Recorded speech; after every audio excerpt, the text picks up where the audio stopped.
Welcome to the Bite-Sized Brilliance Podcast. I'm your host, Dr. April Darley, and I want to start the show off with telling you about this amazing quote I saw on a post about finances.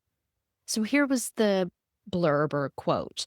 Validation is the most expensive form of addiction. I was so fascinated by that because the author went on to talk about the financial ramifications of someone who's addicted to validation.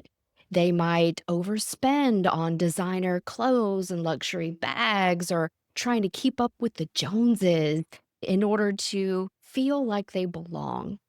So my brain took that and spun it in a way to talk about mental emotional health and validation. Why do we do that? Why do we have a need for others to externally validate us in order to feel better about ourselves? Strange, right? And if you've opened social media at all, then you can see it. Influence culture exploded in the last 10 years. And even elementary school or middle schoolers were recently polled about what jobs they wanted to have when they grew up. And across the board, the most popular answers were influencer, YouTube content creator, because the kids are seeing being popular and likes equal validation. And that gives you this dopamine hit and it makes you feel good. So, why do we want to be seen, to be heard, to be validated and accepted? It's a basic human need. If you've ever heard of Maslow's hierarchy of needs, if you haven't, give it a quick Google. It's amazing. But it's this pyramid that talks about what we really need as a human being for ultimate fulfillment, if you will. The first two levels of the triangle are about safety. So the bottom level are things that we need physiologically for safety and survival. We need food, we need water, we need shelter. Then it moves up a level and it's still about survival, but it's more about the emotional needs of survival. We want to feel safe. We want to have a safe environment. We want to mate. We want a tribe. And then it moves up a level to love and belonging. We have this psychological need to be loved, accepted, belong to that tribe. Because if these two levels feed off of each other, and in the three brain system, you learn this, you have the emotional brain and the survival brain. And the emotional brain is like your subconscious, it's your emotional needs. It's that desire to be loved, to be heard, to be seen, to feel like you fit in and belong. And then the survival is the most dominant piece because, I mean, its primary job is to keep us alive, and that's a pretty big job. So those two brains end up talking to each other. And if the emotional brain says, uh-oh, I think someone doesn't, it feeds that information to the survival brain, and that survival brain hits the red alert button that says, uh-oh, if they don't like you, then you're going to be outcast from the tribe. And if you're outcast from the tribe, you're going to be alone. And if you're alone, then your odds of survival decrease. So you're on the road to certain death. So how do we fix that? You better make sure you do whatever it takes to stay a part of the tribe. Tricky, right? And this is all going on underneath the surface in your subconscious, your unconscious brains. Meanwhile, your poor little conscious brain is going, maybe I do need this back, but you're not quite sure why. Your subconscious can override your logic. And marketers know this. They know that we purchase first from emotional reasons. And second, we will bring logic in to justify our purpose. So the ads, the content creation a lot of people are doing is to push the buttons of that system. But when it comes to validation, it can compromise our own value system, and we can be easily swayed to try to fit in. Recent studies have shown that the pain of rejection, so that emotional pain, the participants ranked it equally as high, if not painful, as actual physical pain. In other words, a lot of people think and feel that the emotional pain of not belonging, not having that validation is akin to physical pain.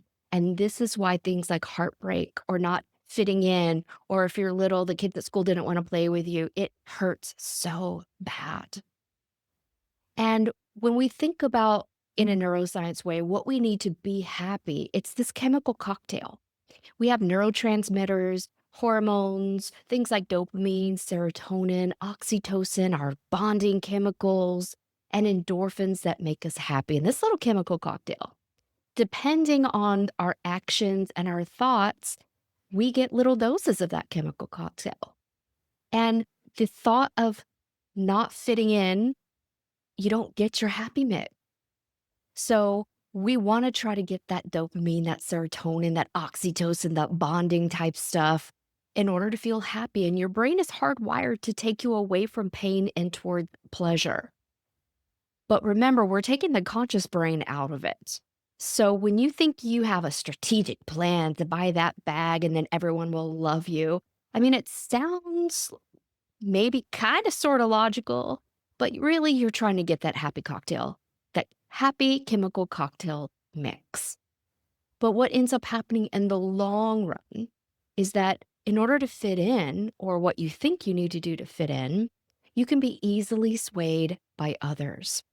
And studies have also shown if you don't have a strong sense of self, if you don't know your values, if you're not sure of your own personal identity, then there is this mechanism in our brain that we can be easily swayed by a more confident person in the room. So if you're indecisive, as part of a survival mechanism, you'll go along with the crowd, but the crowd may not be taking you in places that you really want to go. So one day you wake up and realize that the things that were supposed to make you happy actually don't make you happy at all. And you have this void, this unhappy feeling within you. And you keep telling yourself, I'm doing the right things. I have friends, even though they're low quality, they're still somebody. And you fall into this trap of somebody's better than nobody, right? And if you find yourself in that place, you know that your survival brain has hijacked your logic, because the survival brain will tell you somebody's better than nobody. It'll tell you that being alone is the worst thing that could ever happen to you. Meanwhile, a lot of people are waking up to the fact that I would rather be happy alone than unhappy because I've got the wrong people around me. And this is what self-empowerment really is.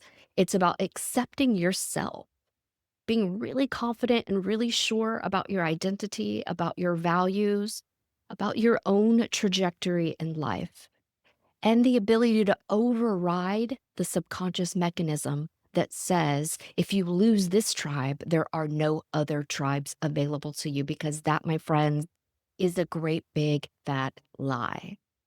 Someone out there is going to love who you actually are, not your curated social media self, not the self that you think expensive bags and designer clothes make you if you're really a jeans and t-shirt kind of person, right?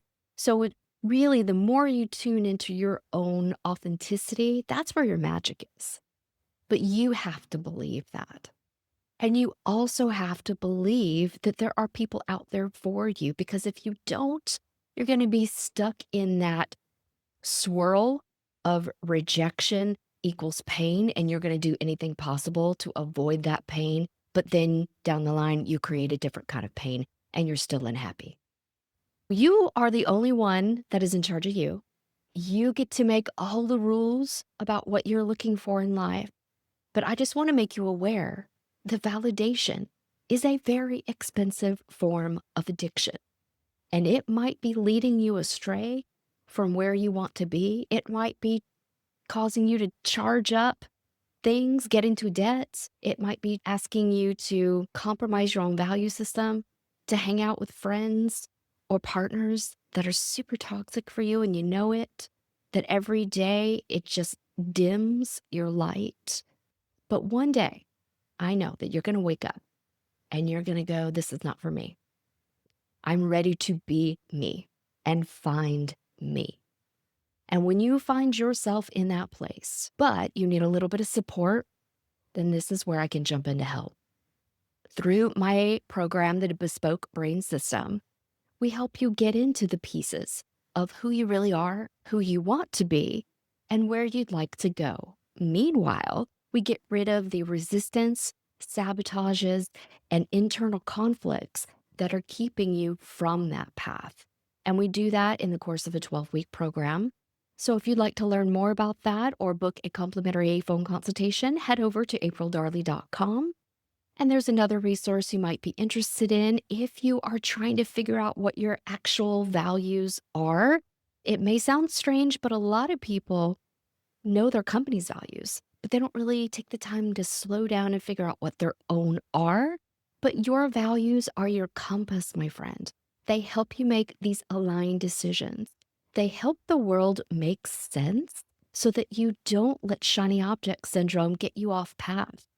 So over on the shop tab at aprildarley.com, I do have a resource you can purchase. It's called the Values Alignment Workbook. So check that out as well, and that'll give you a quick and easy jump start to figuring out where you're not aligned with your values, what your values actually are, and how you can course correct to get yourself on the right path in accordance to your personal values. Until next week, my friends, I'll see you.